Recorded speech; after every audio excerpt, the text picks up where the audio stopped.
আমাদের মতো একজন ভাই দিনের দায়ী আবু তোহা আদনান, নাম শোনেন নাই? সোশ্যাল মিডিয়াতে এমন ভাবে প্রচার করা হয় মনে হয় বাংলাদেশে এই হুজুর প্রথম দ্বিতীয় বিবাহ করছে, আর কেউ করেনি।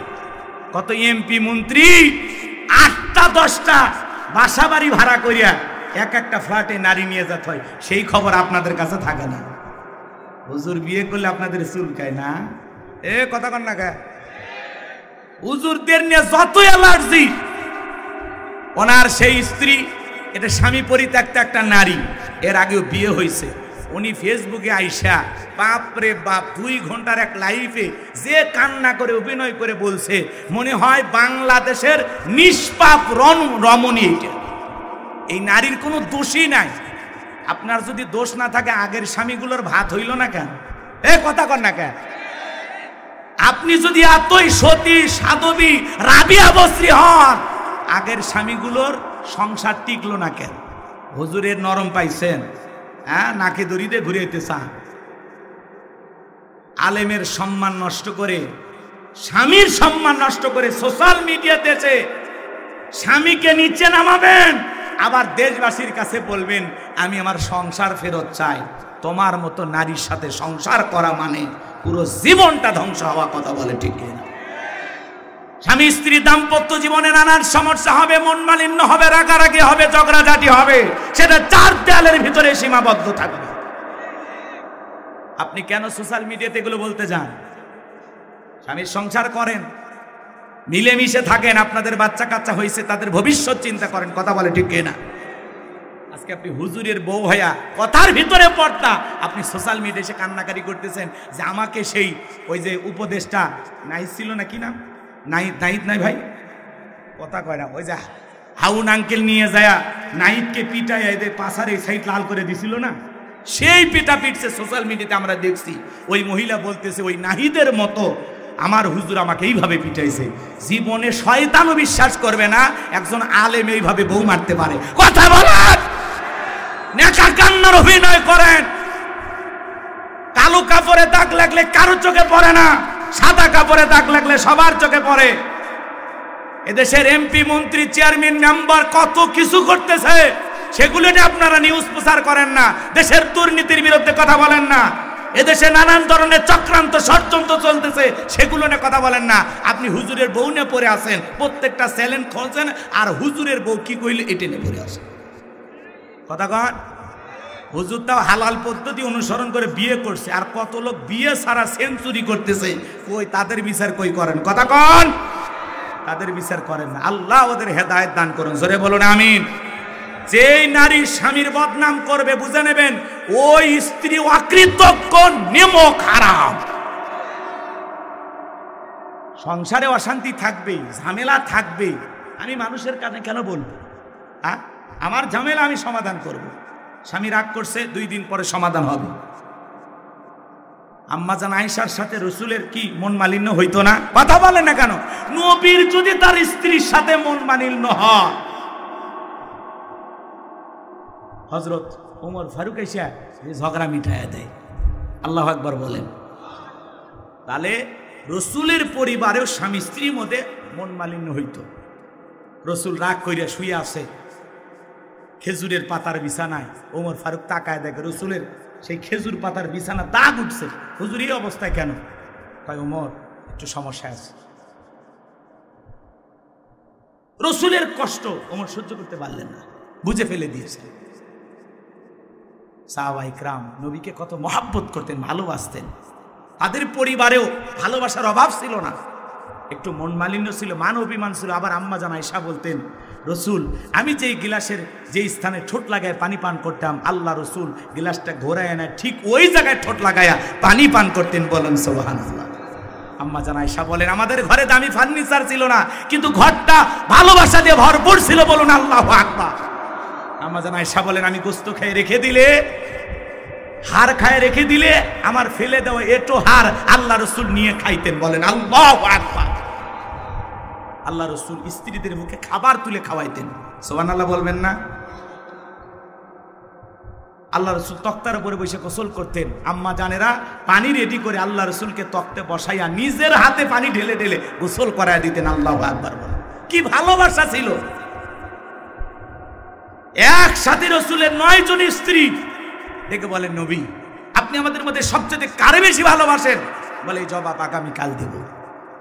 রাত্রিবেলায় প্রত্যেকটা স্ত্রীর দরজায় নক করলেন, খেজুর হাতে ধরায়া দিলেন, আর বললেন আমি তোমারে যেটা দিয়েছি কারো কাছে বলবা না। কোন স্ত্রী কারো কাছে সবাই ধরেছে, হুজুর বলেন আমাদের মধ্যে কাদেরকে আপনি ভালোবাসেন? আল্লাহ রসুল বলেন, গতকাল রাত্রিতে যাদেরকে আমি 2টা খেজুর দিয়েছি। কয়টা খেজুর? আমি যাকে 2টা খেজুর দিয়েছি আমি নবী তাকে বেশি ভালোবাসি। প্রত্যেকটা বিবির ঘরে আল্লাহ রসুল 2টা করে খেজুর দিয়েছিলেন। প্রত্যেকটা স্ত্রী খুশি আর মনে মনে ভাবতেছেন আমারই তো 2টা খেজুর দিয়েছে। প্রত্যেকটা স্ত্রী খুশি হয়ে গেছে, বলুন সুবহানাল্লাহ। আর আপনি একটু সমস্যা, হ্যাঁ স্বামীর এই সমস্যা ও সমস্যা, ও মা স্বামীর একটু সমস্যা, এটা নিয়ে এত কথা কেন বলেন? অনেকে বলে হুজুর আমার স্বামী কি খারাপ আপনি জানেন না। আপনার স্বামী কি ফিরাউনের চাইতে খারাপ? কথা বলেন নাকি আপনারা? ফিরাউনের মতো একজন কাফের জালেম আর সংসার কইরা আসিয়া যদি জান্নাতে যেতে পারে, আসিয়া যদি একজন জান্নাতি নারী হতে পারে, ও মা আপনাকে অনুরোধের ভাষায় বলে যায়, মা নিজেদের সমস্যাগুলো নিজেরা সমাধান করবেন। সোশ্যাল মিডিয়াতে বলে সমাধান কোনোদিন পাওয়া যাবে না। এতে স্বামী অপমান হবে, আপনি নিজে ছোট হবেন, সমাজের চোখে একজন আলেমকে অসম্মান করা হয়। কথা বলেন ঠিক কিনা? পুরুষ মানুষ সব সহ্য করবে, কিন্তু পুরুষের ইজ্জতের ওপরে, সম্মানের ওপরে কোন নারী আঘাত করলে এটা কোন পুরুষ মেনে নিতে পারে না। কথা বলেন নাকি আপনারা? আল্লাহ যেন আমাদের হেদায়েত দান করেন। এজন্য দলাদলি, কাদা ছড়াছড়ি, সমালোচনা এগুলো বন্ধ করুন। চ্যানেলের ভাইদেরকে বলবো, দেশের অনেক দুর্নীতি, এগুলো নিউজ নিয়ে আসেন। হুজুরদের পিছনে এত নিউজ করা লাগবে না। কথা কয় নাকি? আগামীতে দেশে কিভাবে নির্বাচন হবে এই চিন্তা করেন। সম্মানিত ভাইয়েরা আমার, কষ্ট পাইতেছেন মনে হয় আপনারা। যে কথা বলতে চাচ্ছিলাম বাজার, এই সমাজে অনেক ঘটনা ঘটতেছে, সমাজকে ধ্বংস করেছে। সবচাইতে বড় কি বললাম? পরকীয়া। কথা বলে না কেন? এই মোবাইলে পরকীয়া আসক্ত আছে না? না আছে না? না 2-4টা বাচ্চা ফেলাইয়া অন্য পরপুরুষের হাত ধরে চলে যাইতেছে। বলেন তো বাজান, সব দোষ কি নারীদের নাকি পুরুষেরও আছে? ধরে বলেন। এই যুবক তোমাদেরকে আমি বলছি, যে নারীর সাথে পরকীয়া প্রেম করো, মনে করো ধরে নাও তোমার স্ত্রীর সাথে যদি কেউ পরকীয়া প্রেম করে মাইনা নেবা। অনেক যুবক কথা বলেন এরা মনে হয় ভালোবাসা শেয়ার করবে নাকি? তো জোরে বলেন, আপনার স্ত্রীর সাথে কেউ পরকীয়া প্রেম করলে মেনে নেবেন? আপনার মায়ের সাথে কেউ পরকীয়া প্রেম করলে মেনে নেবেন? আপনার বোনের সাথে কেউ পরকীয়া প্রেম করলে মেনে নেবেন? খালা ফুফুর সাথে কেউ পরকীয়া প্রেম করলে মেনে নেবেন? মেনে নেবেন না।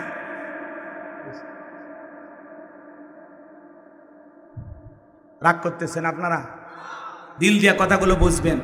প্রত্যেকটা পুরুষ এটা মেনে নিতে পারে না।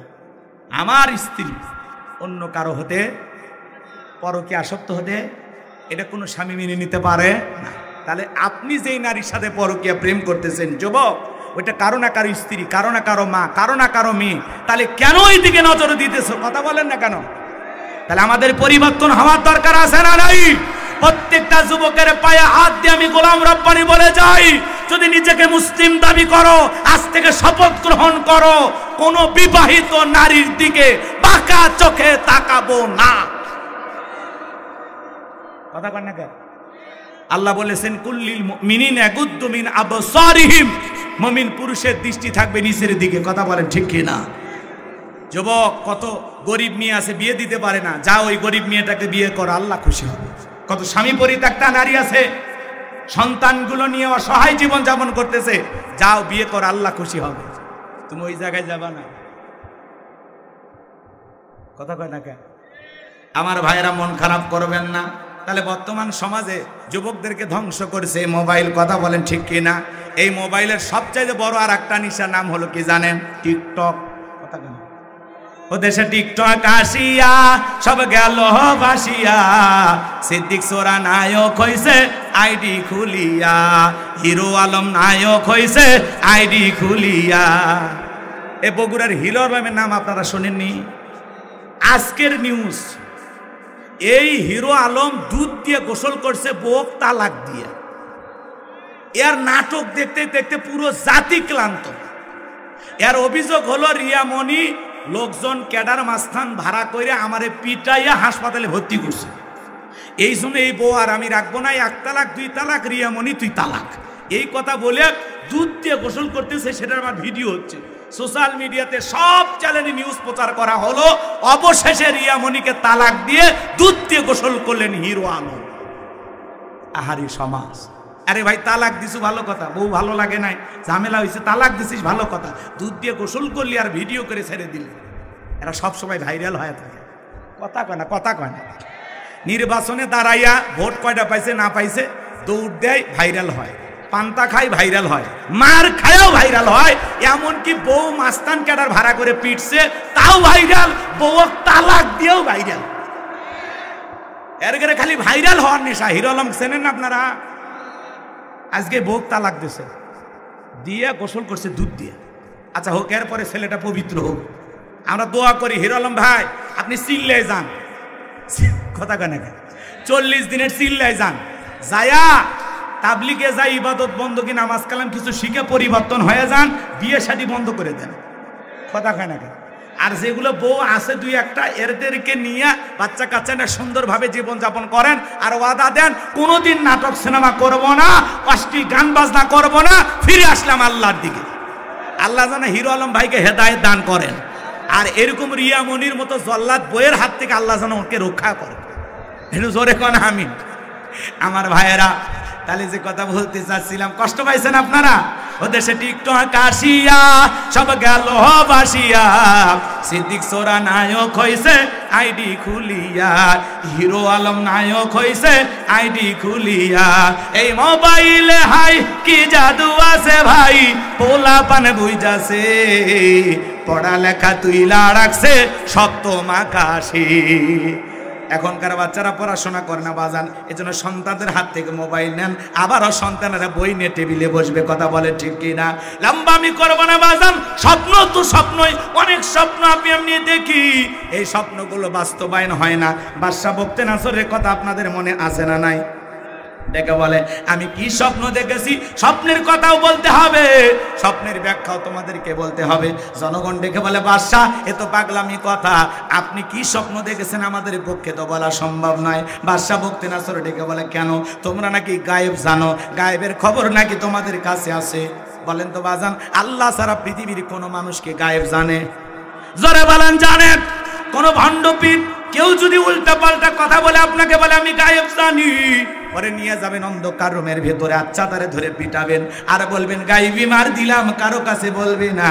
মনে রাখবেন আল্লাহ ছাড়া দুনিয়ার কেউ গায়েব জানে না। কোন ভণ্ডপীর বলেন, যত বড় আল্লাহওয়ালা বলেন, যে বলবে আমি গায়েব জানি, বুঝে নেবেন এটা শয়তান, এটা ভণ্ড। কথা কন না কি আপনারা? আমার ভাইয়েরা, অনেক লম্বা হবে, আমি লম্বা করব না, যে কথা বলতে চাচ্ছিলাম। এইবার বাদশাহ বক্তে নাসর রেখে বলে 7 দিনের আলটিমেটাম দিলাম, এই 7 দিনের মধ্যে আমি স্বপ্নে কি দেখেছি আর স্বপ্নের ব্যাখ্যা কি হবে, 2টা কথা যদি আমাকে না জানাইতে পারো, আমি সবাইকে ফাঁসি দিয়া মারবো, শুলিতে চড়াবো। জনগণ ডেকে বলে তো পাগলামি কথা, 7 দিন কেন 7 বছর সময় দিল, বাদশাহ স্বপ্নে কি বলেছে এটা আমাদের পক্ষে বলা সম্ভব নয়। আমার ভাইয়েরা, দিল দিয়া কথাগুলো বোঝার চেষ্টা করবেন। সমস্ত মানুষেরা ঘোরাফেরা করতেছে, টেনশনে পড়ে গেল, জেলার জেলখানায় দিয়ে ঘুরতেছে। আল্লাহ নবী দানিয়েল ডেকে বলে জেলার এইদিকে আসো। জেলখানায় জেলার ঘুরতেছে, পয়গম্বর ডেকে বলে এদিকে আসেন। আপনাকে দেখে মনে হয় টেনশনে আছেন, ব্যাপারটা কি? ডেকে বলে বাদশাহ এই ঘটনা সব খুলে বললেন। আল্লাহ নবী দানিয়েল ডেকে বলে আপনার বাদশাহ স্বপ্নে কি দেখেছে? আরে স্বপ্নের ব্যাখ্যা কি হবে 2টাই আমার জানা আছে। এক দৌড়ে জেলার লাফায়া চলে গেছে বাদশার কাছে, যা বলে বাদশাহ জেলখানে একটা কয়েদি আছে যে আপনার স্বপ্নের কথাও জানে, স্বপ্নের ব্যাখ্যাও জানে, তাই নাকি? বলে হ্যাঁ। বাজান কই? বাজানকে আমার কাছে নিয়ে আসো। কথা আছে ঠেলার নাম বাবাজি, কথা বলেন না কেন? এইবার আল্লাহ নবী দানিয়েলের কাছে যা বলে তোমাকে যেতে হবে, বাদশা তোমাকে তলব করেছে। বলে না, আমি যাইতে রাজি আছি, আমার একটা শর্ত পূরণ করা লাগবে। আমার ৭০,০০০ লোককে জেলখানায় বন্দি করা আছে, এদেরকে ছেড়ে না দেওয়া পর্যন্ত আমি এখান থেকে বের হব না। আল্লাহু আকবার বলেন। নেতাগিরি যদি শেখা লাগে, নেতৃত্ব যদি শেখা লাগে, নবীদের কাছ থেকে শেখা লাগবে। কত নেতার পিছনে মিছিল করলেন। বল্টু ভাইয়ের চরিত্র ফুলের মতো পবিত্র, নামাজ পড়ে ১ ওয়াক্ত, গাঁজা খায় ৫ ওয়াক্ত, গমছুরিতে বাঁকা ভক্ত, শয়তানের ১ নাম্বার ভক্ত, হুজুরদের জন্য খুবই শক্ত, চুষে খাই গরিবের রক্ত।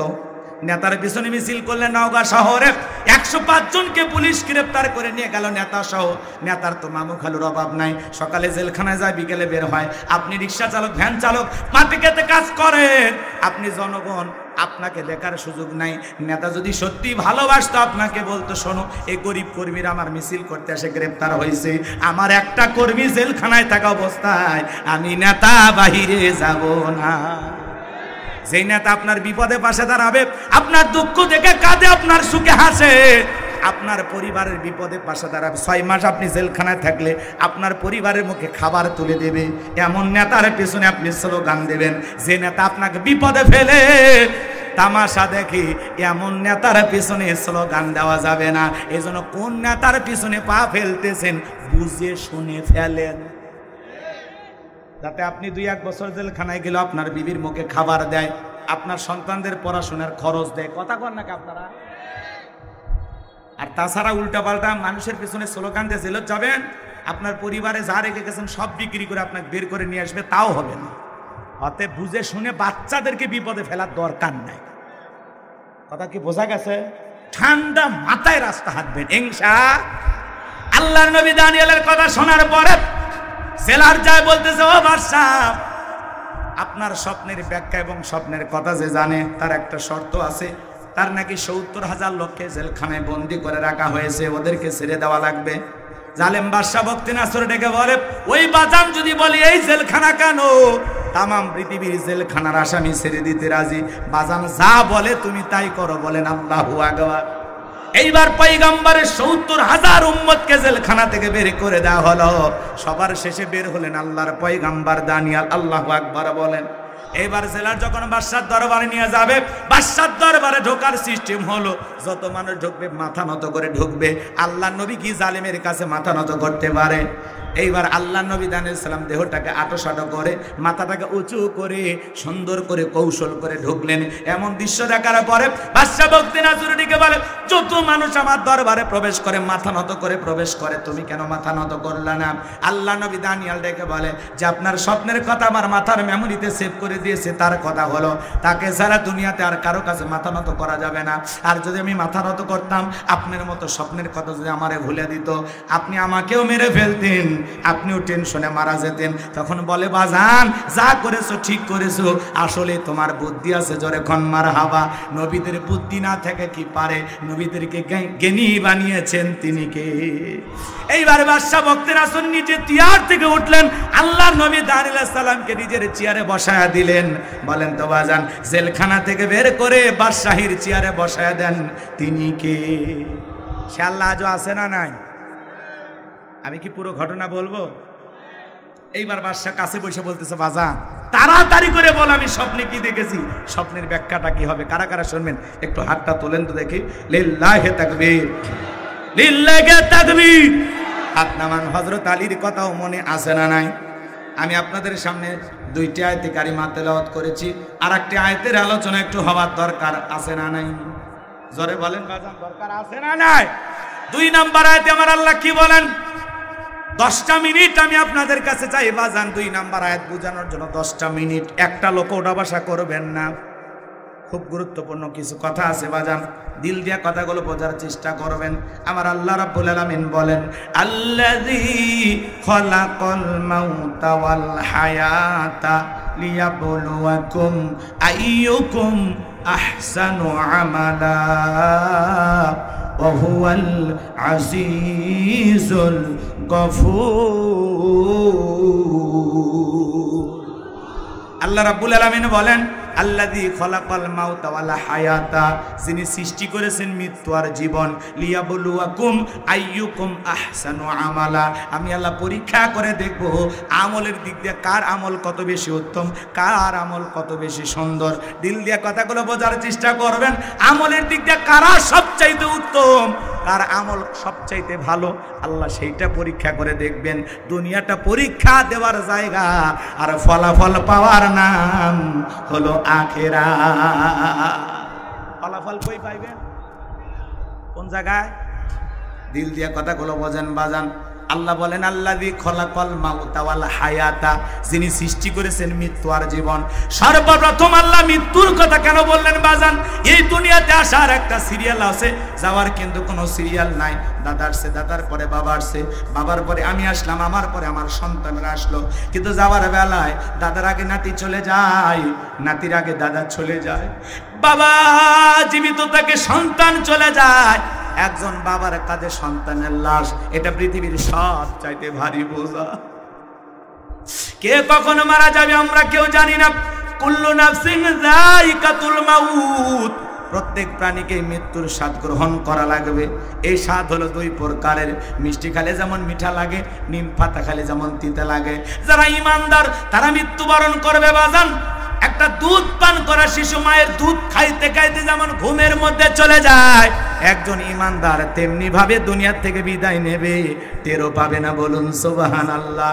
কিন্তু যারা নাফরমান বেঈমান, আল্লাহর শয়তানের ওয়াসওয়াসায় পড়ে মিসগাইড হয়েছিল, ভুল পথে পরিচালিত হয়েছিল, যারা বলেছে খাও দাও ফুর্তি করো, দুনিয়াটা মস্ত বড়, দুনিয়ার রং তামাশায় যারা মেতেছিল, তারা যখন মৃত্যুবরণ করবে দেখেন না মানুষ চোখগুলো বড় বড় করে, পেশাব পায়খানা করে দেয়, গালি দিতে দিতে মারা যায়। কত মানুষ মৃত্যুর 6 মাস আগে জবানটা বন্ধ হয়ে যায়, এমন ভাবে অসুস্থ হয়ে যায়, নিজের হাতে তুলে খাবে এমন শক্তিও থাকে না।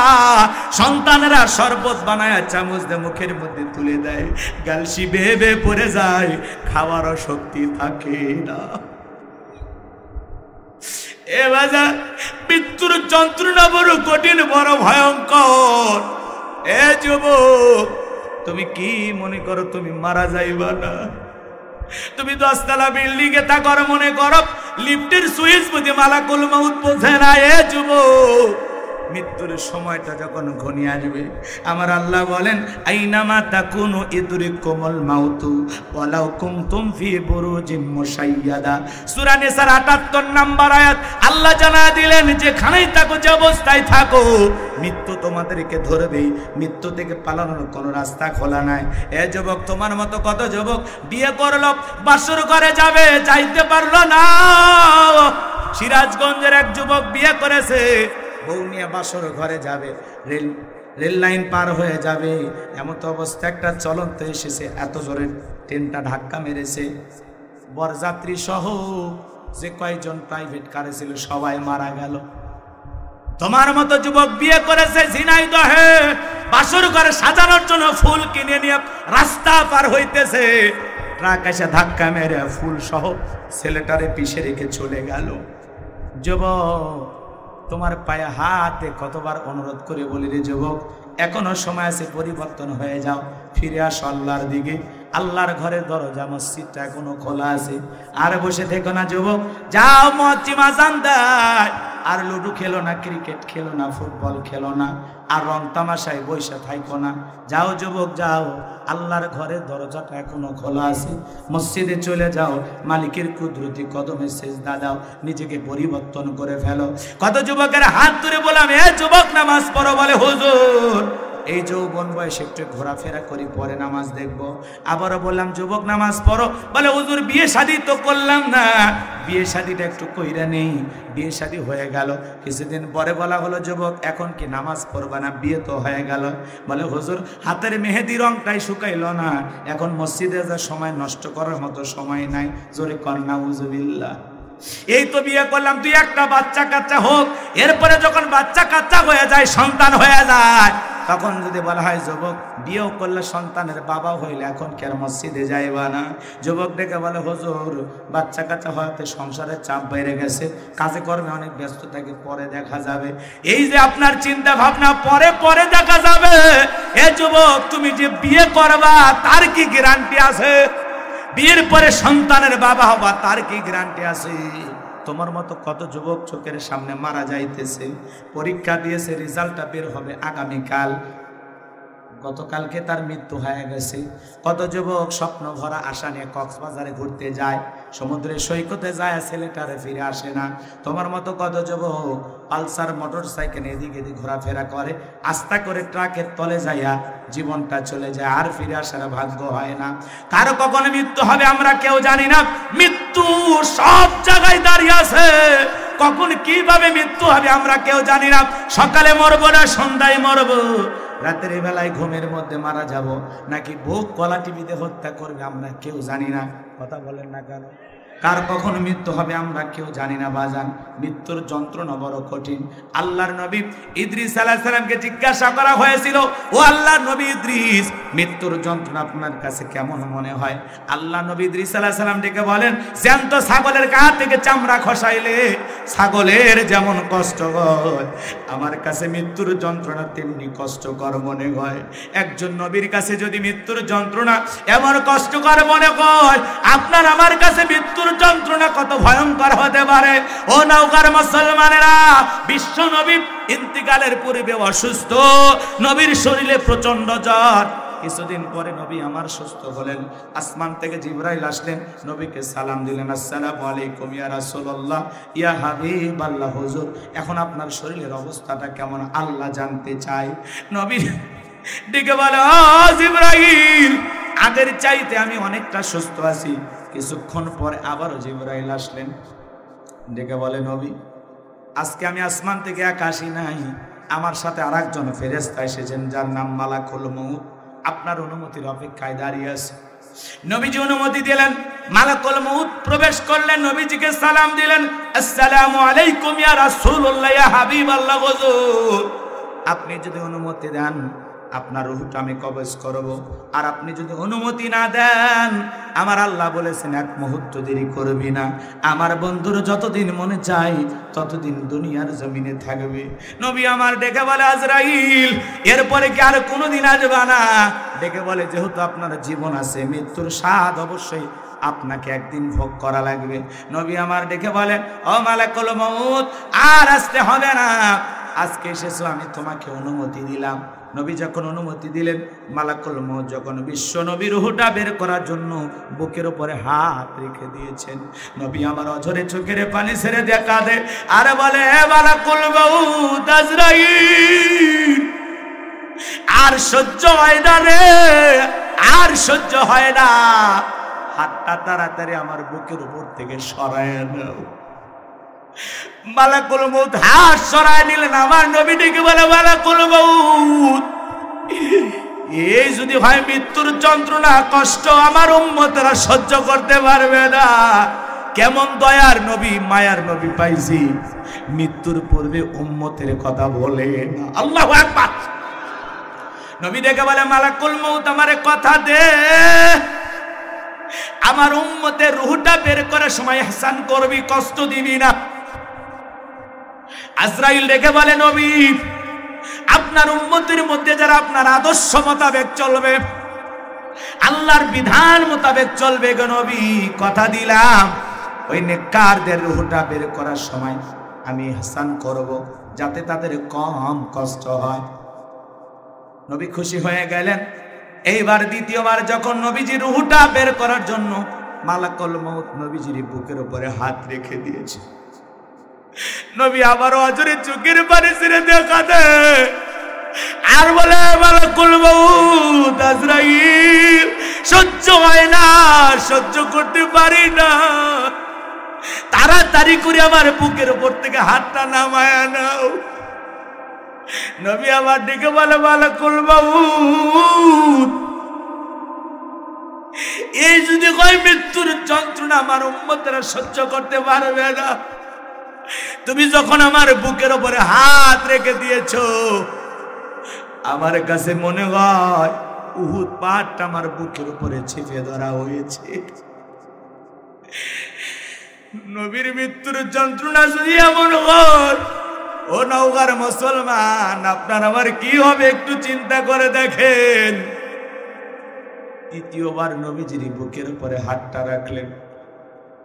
নবীজির রূহটা বের হয়ে যাবে। আপনার আমার নবী পৃথিবীর মায়া ত্যাগ করে চলে যাবেন। নবীজির রূহটা বের হয়ে যাবে। শেষ মুহূর্তে নবী উম্মতদেরকে যেই কথা বলে গেলেন, আসসালাত আসসালাত, আমার উম্মতেরা নামাজ নামাজ নামাজ ছাইরো না।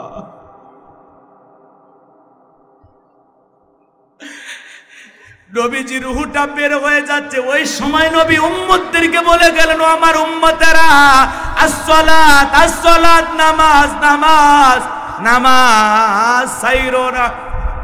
নবীর জীবনের শেষ কথাটা কি আমরা আমল করতে রাজি আছি?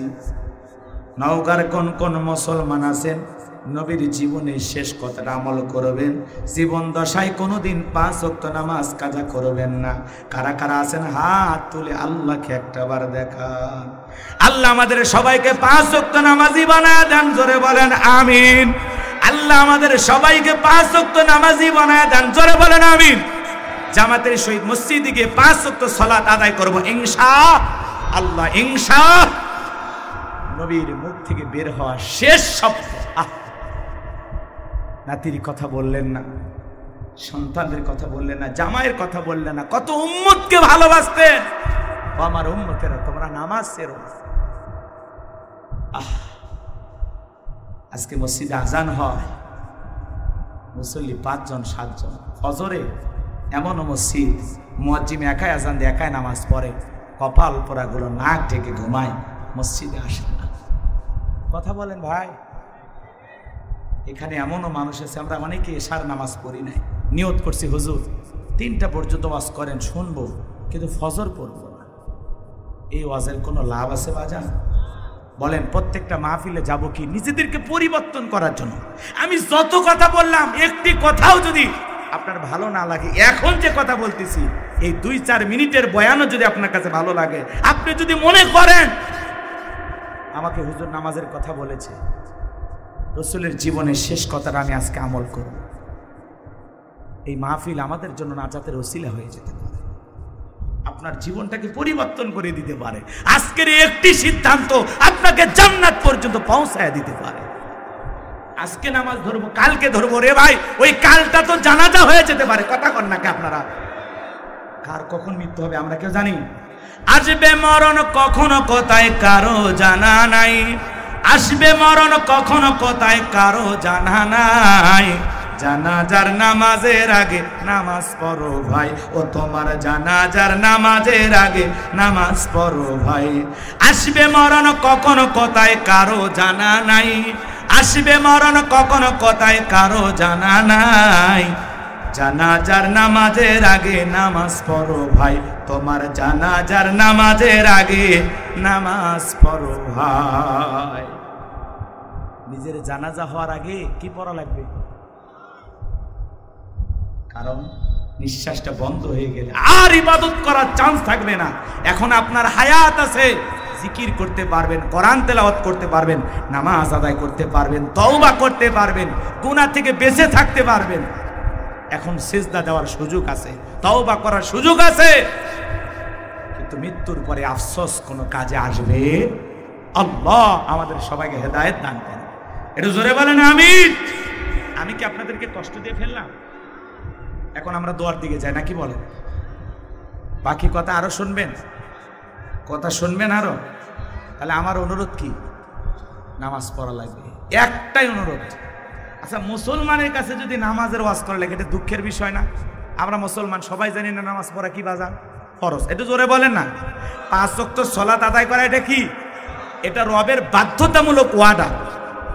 কথা কি বোঝা গেল? অবশ্যই একজন মুসলিম 5 ওয়াক্ত সালাত আদায় করবে, সালাতের সাথে মুসলমানের সম্পর্ক থাকে। নামাজি হব তো ইনশাল্লাহ। শয়তান অলসতা ধরায়, নানান ধরনের সমস্যা সামনে চলে আসে, সব সমস্যাকে পিছনে ফেলব। দোকানদারি করেন, আজান হয়েছে বন্ধ দোকান, নামাজে যান, নামাজ পড়ে এসে বসবেন, আল্লাহ এমনি বরকত দিবে। কথা বলে ঠিক কিনা? আপনার আমার রিজিক দিয়েই তো আল্লাহ দুনিয়ায় পাঠাইছে। কথা কর না ভাই? যেটুকু আপনি পাবেন সেটা তো তকদিরে লেখা হয়ে গেছে, ওটা তো ফিক্সড, ওটা তো আল্লাহ তাআলা বাজেট করে রাখছে। আপনার রিজেক্টটা আসমানে কি হয়ে গেছে, বাজেট হয়ে গেছে। আপনি লাফায়া কিছু করতে পারবেন না, সারা দুনিয়া ঘুরে কিছু করতে পারবেন না। আল্লাহ ঠিক আপনার নসিবে তকদিরে যতটুকু লিখে রাখছে ততটুকুই পাইবেন। কথা বলে, আল্লাহ আপনার যতটুকু কল্যাণ রেখেছেন ততটুকু কল্যাণই হবে। পুরো পৃথিবীর মানুষ আপনার এখানে 19-20 করতে পারবে না। আবার আপনার তকদিরে যতটুকু অকল্যাণ, যতটুকু ক্ষতি আল্লাহ রেখেছেন ততটুকুই ক্ষতি হবে। পুরো পৃথিবীর মানুষ একত্রিত হয়ে আপনার এর চাইতে বেশি ক্ষতি করতে পারবে না। কথা কি বুঝতে পেরেছেন?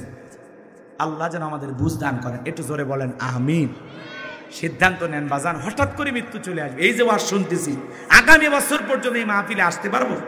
এই যে আমি গোলাম রব্বানী কথা বলতেছি, হয়তো বা আজকে নওগাঁ থেকে বগুড়ায় যাওয়ার পথে দুর্ঘটনা আমি মারা যেতে পারি।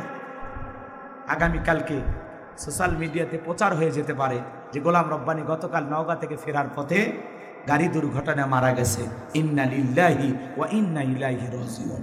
ছেলে কাঁদবে, মেয়ে কাঁদবে, স্ত্রী সন্তানেরা কাঁদবে, আহাজারি করবে এলাকার মানুষ, ভক্তবৃন্দ যারা আছে তারাও কাঁদবে। ভালো হুজুর ছিল, বয়ান করত, কিন্তু এক সময় সবাই আমাকে ভুলে যাবে। কথা বলেন না কেন? এই জন্য বাজান সব সময় আমরা চিন্তা করব মৃত্যু আমার খুব নিকটে। আল্লাহ যেন আমাদের হেদায়েতের পথে কবুল করেন। একটু জোরে বলেন না আমিন। আমার যুবক ভাইরা রে, আমি যে কথা বলেছিলাম হযরত আলীর কথা আপনাদের মনে আছে না নাই? বাদশার স্বপ্নের কথা মনে আছে না নাই? দুইটা ঘটনা বলতে গেলে অনেক সময় লেগে যাবে। বিশেষ করে বাদশার স্বপ্নের পুরো ঘটনাটা বলতে গেলে আমাকে কমপক্ষে 30 থেকে 40 মিনিট ওয়াজ করা লাগবে। আমি বলেছিলাম 12টা 15, এখন 12:30 পার হয়ে গেছে। কথা কি বুঝতে পেরেছেন? হযরত আলীর কথাটা বলে আমি আপনাদের কাছ থেকে একটু দোয়া নিতে চাই। কষ্ট হবে ভাই? রহমতুল্লাহ ভাই কই? বাবাতি বাজান দোয়ার দিকে গেলে সমস্যা নেই তো? কারো কিছু বলার আছে? না না, দোয়ার দিকে আমি যাব, আপনি কিছু বলবেন? কারো কিছু বলার নাই তো? আমার ভাইয়েরা, হযরত আলী এইবার তরবারিটা উঁচু করে বলে, মক্কার মহাবীর আমর, তোর যদি সাহস থাকে দাগটা পার হয়ে দেখ, আয় আয়, খেলা হবে, আয়। কথা বোঝেন না? এরকম একটা বাংলাদেশে খেলোয়াড় ছিল না, কি না? শামীম ওসমান মাইক পেলে বলতে খেলা হবে, খেলা হবে। আজকে বাংলাদেশের পুরো মাঠ পড়ে আছে, কিন্তু পাক্কা খেলোয়াড়রা না। এই বেটা কত খেলতে পারে, এখন আসো পালাও কে? কি খেলোয়াড় তোমরা? বাংলাদেশের ক্রিকেটাররা হারিয়ে হলেও বাংলাদেশে আছে, পালায় না তো। ওদেরকে ডিম মারে, ভুয়া বলে, তাও আসে। আর এরা এত বড় খেলোয়াড়, এরা আসে না। কথা কন কি আপনারা করে? বড় বড় কথা বলতো, আহা, একজনের তো শরীরই চলতো না, কি অভিনয়টা করতো জাতির সামনে, খেলা হবে বলতো, মনে নাই? যাই হোক, এগুলো বললে অনেকে বিরক্ত হয়, হুজুর ওয়াজের মধ্যে এগুলো কেন? আরে ভাই, বাস্তবতা নিয়ে একটু হালকা নাড়া দিলে, হালকা নাড়া না দিলে অতীত ভুলে যাবেন। আমরা চাই যে 16 বছর জালেমেরা জুলুম করেছে, এই ইতিহাস যেন আমরা জীবিত থাকা অবস্থা আপনারা ভুলে না যান। এজন্য একটু ব্রেকিং নিউজের মতো হালকা করে একটু নাড়া দিয়ে যায় যে এরকম মানুষ ছিল, খেলা হবে, এরকম একটা মানুষ ছিল না। এ আসি কথা আমরা জানি না।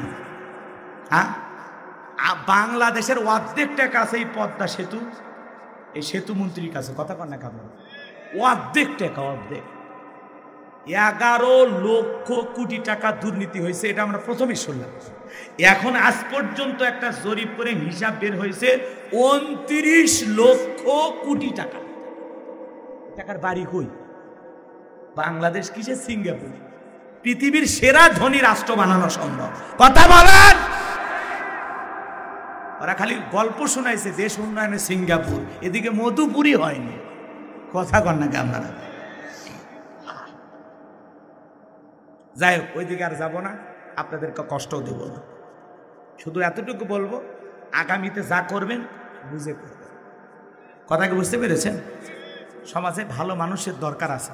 দেশের ভালো চাইলে সমাজে ভালো মানুষের দরকার আছে, সৎ মানুষের দরকার আছে, দেশ প্রেমিকের দরকার আছে। কথা বলেন। অভিনেতার দরকার নেই। যে কথা বলতে চাচ্ছিলাম বাজান, হযরত আলী বলতেছে, এই মক্কার মহাবীর আমর, সাহস থাকলে দাগটা পার হয়ে দেখা।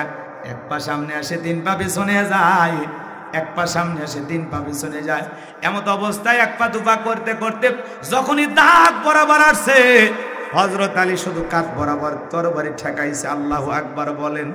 তরবারি ঠেকাইতে দেরি, ওই মক্কার মহাবীর আমরের দেহ থেকে আমার আল্লাহ কাল্লাটা ফেলায় দিতে দেরি করে নাই। বলুন আল্লাহু আকবার।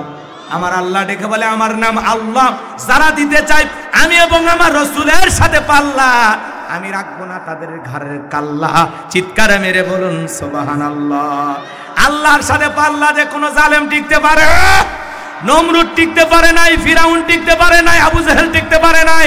আজও পৃথিবীর মানচিত্রে যারা মুসলমানের রক্ত নিয়ে খেলা করতেছে, ওই জালেমদেরও পতন হবে, ওরাও টিকে থাকতে পারবে না। কথা বলে ঠিক না? এই জন্য মুসলমান হিসাবে দল মত নির্বিশেষে আমাদের ঐক্যবদ্ধ থাকা লাগবে। আল্লাহর জমিনে দ্বীন কায়েমের জন্য কারা কারা তার জীবন দিতে প্রস্তুত, হাত তুলে রাখা। লিল্লাহি তাকবীর। কোরআন সুন্নাহর আইন চাই, সৎ লোকের শাসন চাই। আল্লাহ এই জমিনকে ইসলামের জন্য কবুল করুন। চিল্লায় বলুন আমিন। ওয়া আখিরু দাওয়ানা আনিল হামদুলিল্লাহি রাব্বিল আলামিন। আসসালামু আলাইকুম ওয়া রাহমাতুল্লাহি ওয়া বারাকাতুহু। সকলে দুরূদ ইব্রাহিম পড়ুন। আল্লাহুম্মা সাল্লি আলা মুহাম্মাদ ওয়া আলা আলি মুহাম্মাদ কামা সাল্লাইতা আলা ইব্রাহিম ওয়া আলা আলি ইব্রাহিম ইন্নাকা হামিদুম মাজিদ। আল্লাহুম্মা বারিক আলা মুহাম্মাদ ওয়া আলা আলি মুহাম্মাদ কামা বারাকতা আলা ইব্রাহিম ওয়া আলা আলি ইব্রাহিম ইন্নাকা হামিদুম মাজিদ। আল্লাহুম্মা আমিন। রব্বানা যালামনা আনফুসানা ওয়া ইল্লাম তাগফির লানা ওয়া তারহামনা লানাকুনান্না মিনাল খাসিরিন। মাদ্রাসাতুল কুবাল ইসলামিয়া মাদ্রাসার উদ্যোগে আজকের তাফসীরুল কোরআন মাহফিলের শ্রদ্ধাভাজন সভাপতি ইঞ্জিনিয়ার আলহাজ এস.এম. ইনামুল হক বাবু ভাইকে কবুল করেন, জনাব রিজাউল হককে কবুল করে নেন, প্রধান অতিথি জনাব আলহাজ মোহাম্মদ আশরাফুল ইসলামকে কবুল করেন, বিশেষ অতিথি যাদের নাম আছে আল্লাহ কবুল করে নেন। আমন্ত্রিত উলামায়ে কিরাম কথা বলেছেন মাওলানা রাকিবুল ইসলাম রহমতুল্লাহ, মাওলানা এস.এম. মেহেদী হাসান সিদ্দিকী, মাওলানা আবু রায়হান সহ যত উলামায়ে কিরাম কথা বলেছেন প্রত্যেকের কণ্ঠ দিনের জন্য কবুল করো। আমার ভাগিনা শেখ আবু ইউসুফকে কবুল করো, সাইদ ইকবাল হাবিবিকে কবুল করে নাও। আমার কলিজার টুকরা সন্তানটা কেউ দিনের জন্য তুমি কবুল করে নাও। আমার আবু বকর আয়েশাকে তুমি কবুল করো, আমার নুসাইবাকে আল্লাহ তুমি কবুল করো, মারিয়াকে আল্লাহ কবুল করো। হে রব্বুল আলামিন, অনেকে দোয়া চেয়েছেন আল্লাহ, আজকের মাহফিলে নগদে বাকিতে যত মানুষ টাকা পয়সা দান করেছে আল্লাহ সকলের দানগুলো কবুল আর মঞ্জুর করে নাও। এ দানে ছেলে করে কোটি কোটি টাকার মালিক বানায় দাও, দুনিয়া আখিরাতে ইজ্জত সম্মান বাড়ায় দাও। আমরা যারা হাত তুলে ধরেছি আল্লাহ, আমাদের অনেকের মা নাই বাবা নাই, এতিম বানায় কবরে চলে গেছে, ওই জনম দুঃখিনী মা বাবার কবরে আর সবটুকু পৌঁছায় দাও। পিতা মাতার কবর জান্নাতের বাগান বানায় দেন। রব্বির হামহুমা কামা রব্বায়ানি সগীরা ওয়া রব্বির হামহুমা কামা রব্বায়ানি সগীরা। আমাদের আত্মীয় স্বজন পাড়া প্রতিবেশী যারা কবরে চলে গেছে তাদেরকে আপনি মাফ করে দেন। এই গ্রামে এলাকায় যত মানুষ মাটি নিচে শায়িত সবাইকে আপনি মাফ করে দেন, কবরগুলো জান্নাতের বাগান বানায় দেন। পিতামাতা যাদের বেঁচে আছে আল্লাহ, পিতামাতার খেদমত করে তাদের মুখে হাসি ফোটাইয়া জান্নাত অর্জন করার তৌফিক দিয়ে দেন। আমরা যারা হাত তুলে ধরেছি নফসের ধোকায় পড়ে, দুনিয়ার মহাব্বতে পড়ে, দিনের আলোতে রাতের আধারে গোপনে প্রকাশ্যে অনেক গুনাহ করে ফেলেছি আল্লাহ, আমাদের এই গুনাহের দিকে তুই তাকাও, জাহান্নাম ছাড়া কোনো উপায় হবে না। কত গুনাহ করছি আল্লাহ, দুনিয়ার সব চাইতে বড় পাপী বান্দা আমরা। আমাদের এই গুনাহের দিকে তাকাইও না, তুমি রহমান, তুমি রহিম, ওয়া আনতা আরহামুর রাহিমিন। তোমার দয়ার বিশাল সাগরের দিকে তাকাইয়া আমাদের তামাম জিন্দেগির গুনাহগুলো মাফ করে দাও। ওই কঠিন জাহান্নামের আগুন থেকে আমাদের মুক্তি দাও। এই পাতলা চামড়ার শরীর জাহান্নামের আগুনের পোড়ানোর ক্ষমতা আমাদের দেয়। দুনিয়াতে রোদের তাপ সহ্য করে না, এসি ফ্যানের বাতাস খাওয়া লাগে, আর ওই জাহান্নামের আগুন আমরা সহ্য করতে পারবো না। আল্লাহ এই ভয়ঙ্কর জাহান্নামের আগুন থেকে আমাদের মুক্তি দাও। রব্বানা সরিফ আন্না আযাবা জাহান্নাম ইন্না আযাবাহা কানা গরামা। রব্বানা আতিনা ফিদ দুনিয়া হাসানাতাও ওয়া ফিল আখিরাতি হাসানাতাও ওয়া কিনা আযাবান নার। রব্বুল আলামিন আমি গুনাহগার দোয়া করি আল্লাহ জীবনে একটাবার সোনার মক্কা মদিনা আমাদের যাওয়ার সুযোগ করে দিও। তাম পৃথিবীর মুসলিম উম্মাহকে হেফাজত করো, ফিলিস্তিনে মুসলমানদের বিজয় দাও, বাংলাদেশের মসজিদ মাদ্রাসা কবুল করো, হক্কানি উলামা ইকরামদের কবুল করো, এই জমিনকে আল্লাহ ইসলামের জন্য কবুল করো। হে আল্লাহ তাআলা আমার রহমতুল্লাহ ভাই সহ যারা এই মাদ্রাসার ওস্তাদ শিক্ষক হিসেবে দায়িত্ব পালন করেন, আল্লাহ মাদ্রাসার ওস্তাদ ছাত্রদের কবুল করে নেন। যাদের মাথায় সম্মানের পাগড়ি পরায়া দিলাম মৃত্যু পর্যন্ত কোরআন সিনার ভিতরে ধরে রাখার তৌফিক দিয়ে দেন। আল্লাহ এই মাদ্রাসার জন্য যত ভাইরা দান করেছে দানগুলো কবুল করে নেন। আগামী বছর আরো বড় পরিসরে মাহফিলটাকে আয়োজন করা তৌফিক দিয়ে দেন। লাইটিং মাইটিং পোস্টার ব্যানার ডেকোরেটরে ভাইরা সহ যারা স্বেচ্ছাসেবকের দায়িত্ব পালন করেছেন, আল্লাহ সবাইকে দুনিয়া আখিরাতের উত্তম জাযা দান করেন। রব্বুল আলামিন জীবনে কোনোদিন নওগাঁর মানুষের সাথে আর যদি দেখা না হয়, এই মুখগুলো জান্নাতের সিঁড়িতে পরিচয় করায় দিও। সবাইকে নিরাপদে বাড়ি পর্যন্ত পৌঁছার তৌফিক দিও। সবাইকে আপনার রহমতের চাদরে আবৃত করুন। আমাদের ক্ষেত খামার ব্যবসা বাণিজ্যে বরকত দান করুন। আল্লাহ হায়াতের জিন্দেগিতে বরকত দান করুন। আল্লাহ পরিবার পরিজন যারা আছে নামাজি বানায় দেন। যাদের পরিবারে অশান্তি আছে আল্লাহ শান্তির ফয়সালা করে দেন। যে সমস্ত মেয়েদের বিয়ে হয় না বিবাহের ব্যবস্থা করে দেন। যে মাদের সন্তান নাই আল্লাহ সন্তানকে ধন্য করে দেন। যাদের ঘরে অশান্তি হযরত আলীর ফাতেমার মতো ভালোবাসা দিয়ে ভরপুর করে দেন। আল্লাহ আমাদের সবাইকে কোরআন সুন্নাহর পথে চলার তৌফিক দিয়া দেন। মিলেমিশে একটা সুন্দর বাংলাদেশ গড়ার তৌফিক দিয়া দেন। সুবহানা রাব্বিকা রাব্বিল ইজ্জাতি আম্মা ইয়াসিফুন ওয়া সালামুন আলাল মুরসালিন আলহামদুলিল্লাহি রাব্বিল আলামিন। আমার আতিক ভাগিনাকে কবুল করে নাও। আমার গাড়ির ড্রাইভার শাহাদতকে কবুল করো। আমার আব্দুর রহিম ভাইকে আল্লাহ কবুল করে নাও। তার জীবনের সমস্ত পেরেশানি হতাশাগুলোকে দূর করে দাও। আল্লাহ আজকের মাহফিলে আমি গুনাহগার দোয়া করি আল্লাহ, জানি না কখনো মালাকুল মউত আমাদের সামনে দাঁড়িয়ে যাবে, আমাদের জানা নাই। ও মালিক, কোন সময় মৃত্যু হবে আমাদের জানা নাই। যেই মাসে মরণ দিবা মাসটা যেন রমজান মাস হয়, যেই দিনে মরণ দিবা দিনটা যেন জুমার দিন হয়। নামাজের সেজদারত অবস্থায় মৃত্যু দিও, কোরআন পড়তে পড়তে মৃত্যু দিও।